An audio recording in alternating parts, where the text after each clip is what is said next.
अस्सलामुअलैकुम everyone, this is me Maryam. आज हमारा जो बेसिकली टॉपिक है वो 1956 का जो कॉन्स्टिट्यूशंस है, इसका जो फेलियर के रीजंस थे हम उसको डिस्कस करेंगे। So let's start right now. Introductions में अगर हम देखें तो इंट्रोडक्शन से हम देखते हैं कि कॉन्स्टिट्यूंट असेंबली जो है इस आइन को फ्रेम और पास करती है 29 फरवरी 1956 में ही, और इसको इनेक्ट कब किया जाता है 23 मार्च 1956। मल्टीपल चॉइस के लिए इंपॉर्टेंट है, कम्पिटिटिव एग्ज़ाम है चाहे आपका कोई अदर एग्ज़ाम है, ठीक है। इसको एज अगर आप मल्टीपल चॉइस याद करो तो इसको इंट्रोडक्शन के तौर पे चाहे याद करो, इसको मसली आपने याद रखना है इस चीज़ को, ठीक है, क्योंकि ये फैक्ट है और फैक्ट कभी चेंज नहीं होता, ठीक है। बाकी जो आप जितनी भी नरेशन और जितनी भी आप आगे मज़ीद लिखते हैं थीरी वगैरह, उसमें अपने रेट करके चीज़ों को लिख सकते हैं, मगर जो फैक्ट्स है, जो डेट्स होती है, उसमें आप कोई किसी भी तरह की चेंजिंग नहीं ला सकते। बात करें अगर 1956 के आइन की, तो इस आइन को जब हम देखते हैं कि इससे पहले पाकिस्तान जो रन कर रहा था अपने सारे मामलात को, वो 1935 के एक्ट के तहत था। तो 1935 का एक्ट जब हम लोग यूज़ कर रहे तो उसके बाद हमारा 9 साल के बाद, इतनी काविशों के बाद जो हमारा फर्स्ट आइन आता है वो 1956 का आइन है, ठीक है। और 1935 के आइन के मुताबिक पाकिस्तान को एक डोमेनियन का दर्जा था, लेकिन जैसे ही हम अपना आइन अडोप्ट कर लेते हैं तो उसके तहत ये डिक्लेयर कर दिया जाता है कि अब जो पाकिस्तान है ये इस्लामिक रिपब्लिक ऑफ पाकिस्तान है, ठीक है, ये डोमेनियन नहीं है। अगर हम हमारा आज का बेसिकली जो टॉपिक है वो कॉजेज़ ऑफ फेलियर है, ठीक है, कि इस आइन की नाकामी की वजूहात क्या थी।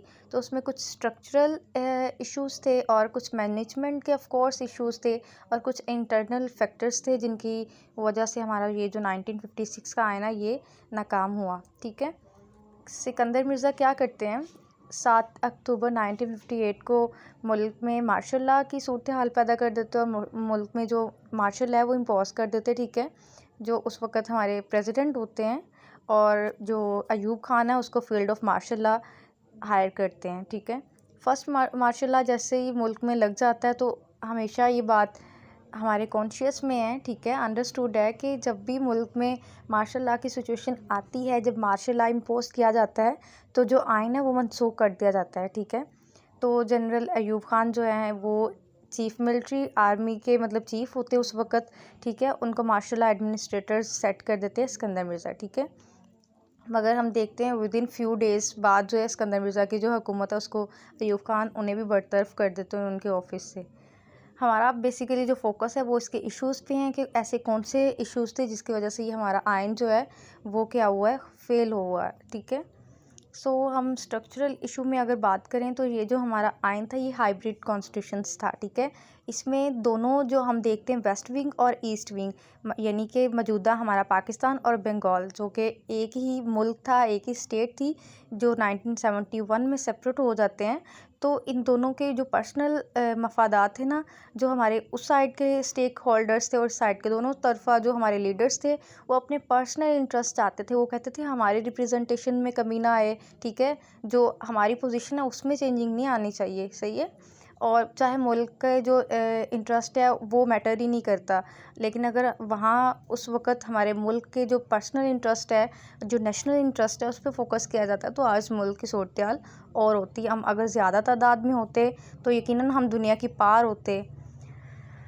नेक्स्ट वन जो हमारा कॉज था, स्ट्रक्चरल इशू था, वो था लैक ऑफ पार्लियामेंट्री सिस्टम। जो हमारे पास सिस्टम था ना, ये हमारे पास प्रेसिडेंशियल फॉर्म ऑफ गवर्नमेंट थी ना ये पार्लियामेंट्री सिस्टम था, ठीक है। एक मिक्सचर्स बना हुआ था चीज़ों का, क्योंकि हम देखते हैं कि पार्लियामेंट्री सिस्टम एक ऐसा सिस्टम होता है जिसमें प्राइम मिनिस्टर जवाबदेह होता है कि अगर वो कोई पॉलिसीज़ मेकिंग में और चीज़ों को वैसे इम्पोज नहीं कर पा रहा है, कंट्री को अच्छे से रन नहीं कर पा रहा, तो वो अकाउंटेबल है, यानी कि वो जवाबदेह है। लेकिन हम देखते हैं कि ये ना प्रेसिडेंशियल फॉर्म ऑफ गवर्नमेंट थी ना पार्लियामेंट्री फॉर्म ऑफ गवर्नमेंट थी, ना इसमें सदर जवाबदेह था। सदर भी था मुल्क में, हम देखते वज़ीर आज़म भी मौजूद थे, मगर कोई भी किसी को जवाबदेह नहीं था। हम कह सकते हैं कि पार्लियामेंट्री जो लैक है वो भी एक बिहाइंड रीज़न थी हमारे स्ट्रक्चरल इशू, जो कि हमारे फेलियर की वजह बनी। नेक्स्ट हम अगर रोल ऑफ़ प्रेसिडेंट देखें तो जो हमारे उस वक़्त सदर साहब थे, उनकी आइन के मुताबिक इतनी पावर नहीं थी, उन्हें इतनी अथॉरिटी नहीं थी जितनी वो पावर्स को एंजॉय कर रहे थे, जितना वो अपने इख्तियारात को और अपनी पावर को इम्पोज़ कर रहे थे दूसरों पे, ठीक है।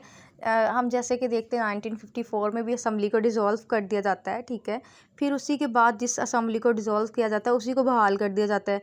ग़ुलाम मोहम्मद क्या करते हैं, 54 में असम्बली को डिसॉल्व कर देते हैं, और उसके बिहाइंड रीज़न हम देखते हैं कि यही रीज़न थी कि वो चाहते थे कि मेरी पावर को, जो सदर की एक पावर्स है ना 1935 के एक्ट के तहत, सदर बहुत मजबूत ताकत, एक जो पावर है उसको ख़त्म ना किया जाए। उसके पास जितनी भी पावर्स हैं स्टेट को रन करने के लिए, उसको सारी की सारी एज इट इज़ होनी चाहिए, ठीक है। लेकिन हम देखते हैं मोहम्मद अली बोगरा जो है वो अपना जो फार्मूला देते हैं उसमें एक तो रिप्रेजेंटेशंस का इशू ख़त्म कर दिया जाता है, दूसरा हम देखते हैं कि वो प्रेसिडेंट की पावर को कम कर देते हैं और प्राइम मिनिस्टर की पावर को एक्सटेंड करते हैं, ठीक है। और उन्हीं की इस वजह से जो ग़ुलाम मोहम्मद है वो सेटिस्फाई नहीं होते, क्योंकि वो उस वक़्त के सदर होते हैं, वो अपनी पावर को कौन अपनी पावर को कम होता हुआ देखता है। तो क्या करते हैं सदर साहब, असम्बली को ही डिसॉल्व कर देते हैं, ठीक है। देखते हैं हम बाद में भी फिर वही एज इट इज़ असम्बली को बहाल कर दिया जाता है, ठीक है। तो उनका सिर्फ़ एक ही मकसद था कि जो उनकी ताकत है, जो उनकी पावर्स है, उसको ख़त्म ना किया जाए, ठीक है। जितनी भी पॉलिटिकल पार्टीज़ थी वो जितनी भी मिनिस्ट्रीज़ थी, हम देखते हैं कि उन्हें कोई मकसद, कोई मफाद नहीं था, वो उनको वैसा डील ही नहीं किया जा रहा था हमारे प्रेसिडेंट की जानिब से। हर बंदा अपने पर्सनल इंटरेस्ट में लगा हुआ था। वीक फेडरेशन थी हमारे पास, ना हमारे पास फेडरल सिस्टम जो थी गवर्नमेंट वैसा था, और ना ही हमारे पास यूनिटरी फॉर्म ऑफ गवर्नमेंट थी। यूनिटरी फॉर्म ऑफ गवर्नमेंट में हम देखते हैं कि सारी की सारी पावर जो है वो सेंटर के पास होती है, और जो फेडरेशन है इसमें क्या होता है, सेंटर होता है और साथ में इसके सूबे होते हैं। कुछ पावर सेंटर के पास होती है और कुछ पावर जो है वो सूबों के पास ऑटोनमी होती है, ठीक है। खुद मुख्तारी जो है वो सूबों को भी दी जाती है बहुत सारे मामलात में। लेकिन लाइक जैसे फॉरेन अफेयर्स होते हैं, उस मामले में, करेंसी के मामले में, या कुछ ऐसे जो रिलेशन हैं, वो हमारी फेडरल जो गवर्नमेंट है ना, जो हमारा सेंटर है, जो हमारा मरकज़ होता है, वो उसको देखता है, ठीक है। तो हमारे पास ये भी वीक थी, सो डैट्स वाई हमारा जो 1956 का आइन है वो नाकाम हुआ। 1 यूनिट भी एक इसकी बहुत बड़ी जो नाकामी की वजह बना। 1 यूनिट बेसिकली, अगर मैं इसका इंट्रो थोड़ा सा आपको बताऊं, तो 1 यूनिट बेसिकली ये ऐसा सिस्टम था जिसमें कहा गया कि जो हमारा ईस्ट विंग है ना, यानी कि बंगाल है, वो तो वैसे एक सूबा था, ठीक है। उनकी तो जो नुमाइंदगी था, उन्हें तो ये नुमाइंदगी का ही सबसे बड़ा मसला था। वेस्ट विंग में अगर देखा जाए तो यहाँ 3 सूबे थे, ठीक है। उन्हें ये था कि इन सूबों को, अलग अलग सूबे को अलग अलग नुमाइंदगी ना दी जाए, अलग अलग रिप्रेजेंटेशन ना दी जाए, इनको भी एक सूबा बनाकर, और रिप्रेजेंटेशन जितनी उस सूबे के पास होगी, बंगाल के पास, उतनी ही वेस्ट विंग के पास हो, ठीक है। तो ये भी एक बिहाइंड रीज़न थी इसके नाकाम होने की वजह, कि जैसे ही इन 3 सूबों को मर्ज करके एक सूबा बना दिया जाता है, ठीक है। और उसके बाद फिर इनकी रिप्रेजेंटेशन का तो इशू सॉल्व हो जाता है, लेकिन और बहुत सारे मसाइल जो हैं वो पैदा हो जाते हैं, ठीक है। आगे में हम देखते हैं अबॉलिशंस ऑफ अपर हाउस, यानी कि अपर हाउस हमारे सेनेट को कहा जाता है, तो अपर हाउस हमारा ख़त्म कर दिया जाता है, ठीक है। यूनिकैमरलिज्म है जो उसको अडोप्ट किया जाता है, यूनिकैमरलिज्म, जिसमें सिर्फ हमारी पार्लियामेंट होती है, ठीक है। मैनेजमेंट के कुछ इश्यूज़ थे। मैनेजमेंट में हम देखते हैं इनकम्पिटेंट जो गवर्नर्स थी, वो हमारे पास ये ऐसे पॉलिटिकल लीडर्स नहीं थे जो मुल्क का सोचें, जो मुल्क को डेवलप होता देखे, जो इसके लिए पॉलिसीज़ बनाएं। वो सिर्फ अपने पर्सनल और अपने जो लालची से उनके जज्बात थे, और अपनी पावर्स को बस वो गेन करना चाहते थे, ठीक है। जैसा कि हम देखते हैं कि जो सिकंदर मिर्ज़ा है वो क्या करते हैं, एब्रोगेट करते 56 के आइन को, और मुल्क में मार्शल लॉ जैसे कि लगाते हैं और लेके आते हैं जनरल अयूब खान को, जिनको वो लेके आते हैं, फिर उन्हीं के हाथों से उन्हें अपना भी ओहदा खोना पड़ता है, ठीक है। हमने अपनी पॉलिटिकल हिस्ट्री में अगर हम देखें तो यही होता है, जो जिसको लेकर आता है वो उसी की लेग पुलिंग पे लग जाता है, यानी कि उसी की टांग खींचने में लग जाता है कि ये अब जाए और मैं इंजॉय कर सकूँ पार्ट्स को वैसे जैसे मैं करना चाहता हूँ। हम देखते हैं कि ज़ियाउल हक है वो भी ऐसे ही करते हैं, भुट्टो हैं वो उनको लाने वाले हैं। सेम एज़ अगर हम यहाँ पे सिकंदर मिर्ज़ा और अयूब खान की जैसे बात कर रहे हैं कि सिकंदर मिर्ज़ा जो है वो अयूब खान को लेके आते हैं और वो उन्हीं के ज़रिए फिर जाते हैं। मैनेजमेंट इशू के बाद अगर हम एक्सटर्नल इश्यूज़ देखें तो मिस यूज़ ऑफ पावर्स हुआ है कि कुछ ऐसे अदारे जिनकी बहुत ज़्यादा ओवर डेवलपमेंट हो रही थी। उन अदारों में कौन कौन से अदारे थे कि हमारी जो आर्म फोर्सेस थी वो एक, ब्यूरोक्रेसी हमारी थी ये ताकतवर हो रही थी, हमारी जुडिशली, और हमारे फ्यूडल जो थे, जागीरदार जो थे हमारे वो वाले। और इनफैक्ट ये कि हम देखते हैं जो इंडस्ट्रियल एलीट क्लास थी वो भी बहुत ज़्यादा। तो ये सारे के सारे जब पावरफुल हो रहे थे तो हर बंदा दूसरे बंदे की टांग खींचने में लगा हुआ था और यही चाहता था कि बस मैं ही इस ओहदे पे आ जाऊँ और मैं ही इस मुल्क को लीड करूँ, ठीक है। चाहे उसमें कैपेबिलिटी है, एबिलिटी है या नहीं है, ये मैटर ही नहीं करता, ठीक है। तो उसके अलावा हम देखते हैं कि बहुत सारी पॉलिटिकल पार्टीज़ है वो बनाई गई। जब जिस मुल्क में जितनी ज़्यादा पॉलिटिकल पार्टीज़ होती है उसका ड्रॉबैक, सबसे बड़ा ड्रॉबैक ये होता है कि जो हमारा वोट बैंक है वो ख़राब होता है। जब वोट बैंक ख़राब होगा तो किसी एक को जो अहल बंदा है उसको भी हम नहीं ला सकते, ठीक है। तो इस तरह आपका वोट जो है वो अवाम में मकबूलियत, तो वो चीज़ वैसी नहीं रहती। Delay of elections which I consider personally कि ये बहुत बड़ा कॉज था।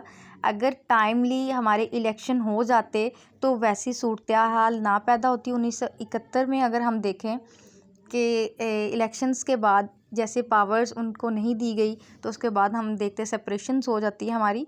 तो जो इलेक्शंस का आप डिले करते हो ना उससे क्या होता है, आप अदारों को मजबूत कर रहे होते हैं, ठीक है।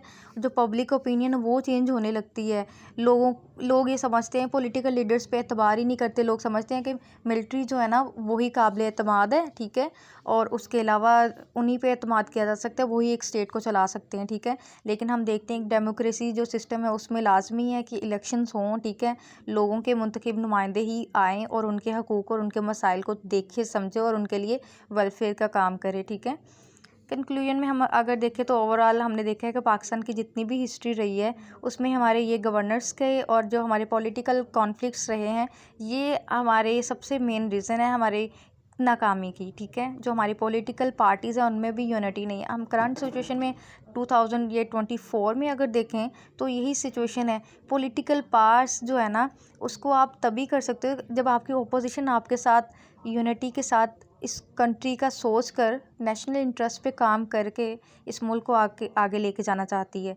जब उनकी आपस में ही कोलैबोरेशन नहीं है तब एक्सटर्नल फैक्टर्स तो आएंगे। एक्सटर्नल फैक्टर्स से मुराद ये कि तब एस्टेब्लिशमेंट भी आएगी उसमें, तब मिलिट्री फैक्टर्स भी आएंगे और उन्होंने आपकी जो लेग पुलिंग है वो करनी है, ठीक है। जब आपके खुद के एक दूसरे के दरमियान यूनिटी नहीं ना होती फिर तीसरे को मौका मिल जाता है। Thank you for watching.